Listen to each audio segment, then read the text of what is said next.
Hi! It's been a hot freaking minute since I've made any sort of video about anything. I was gonna upload some vlogs. Yeah, it didn't happen. Might still happen. Hasn't happened yet. Not the point. So, I have it up on my screen right now. I read this post by Humans of New York, which pretty much everyone at this point has heard of. It's a Facebook page run by this great guy named Brandon. Started out taking pictures of people in New York City. He started out he lived in New York City. Lives in New York City? I don't actually know. But he was going around New York City taking pictures of people that he found to be interesting or even ordinary who he felt might have an interesting story to tell. He would basically record what they said and share their story. That was several years ago. So it's turned into this whole international project. I don't know how he hasn't gotten some sort of award for journalism. He was in Ghana and he was interviewing this man. Basically, he's talking about how he wanted to be rich. He wanted to be successful. He wanted to go back to Ghana and make something. Then he goes on to say that he started some businesses. They weren't becoming as profitable as quickly as he had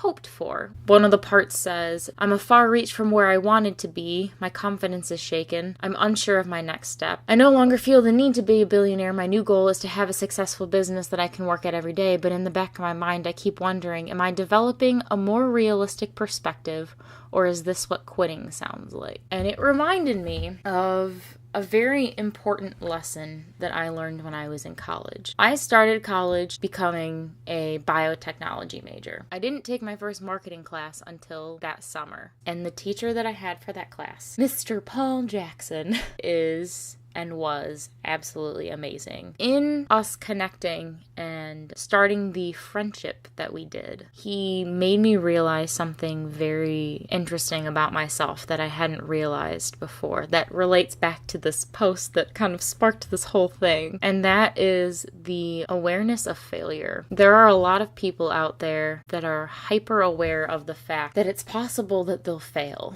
myself among them, to a certain point. Thinking that you could fail or worrying that you might fail almost turns it into a self-fulfilling prophecy. You start to overthink things, you start to doubt yourself, you start to doubt the knowledge that you have and the capabilities that you have and the things that you're good at. Overall,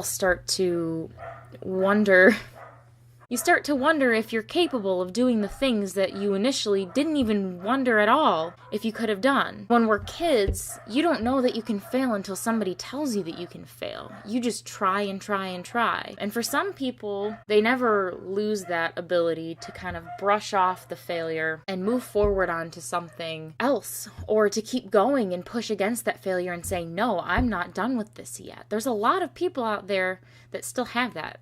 And those people tend to be very successful in whatever it is that they do, regardless of what field that they're in. But there are even more people that don't. There are a lot of people that doubt themselves and are willing to settle for less because they don't think that they're capable of more. I guess in a nutshell, failure is a self-fulfilling prophecy. If you think you are going to fail, 9 times out of 10, you are going to fail. But if you don't think you are, if you think you are going to succeed, there's a very, very good chance, crazy as it may seem, that you just might.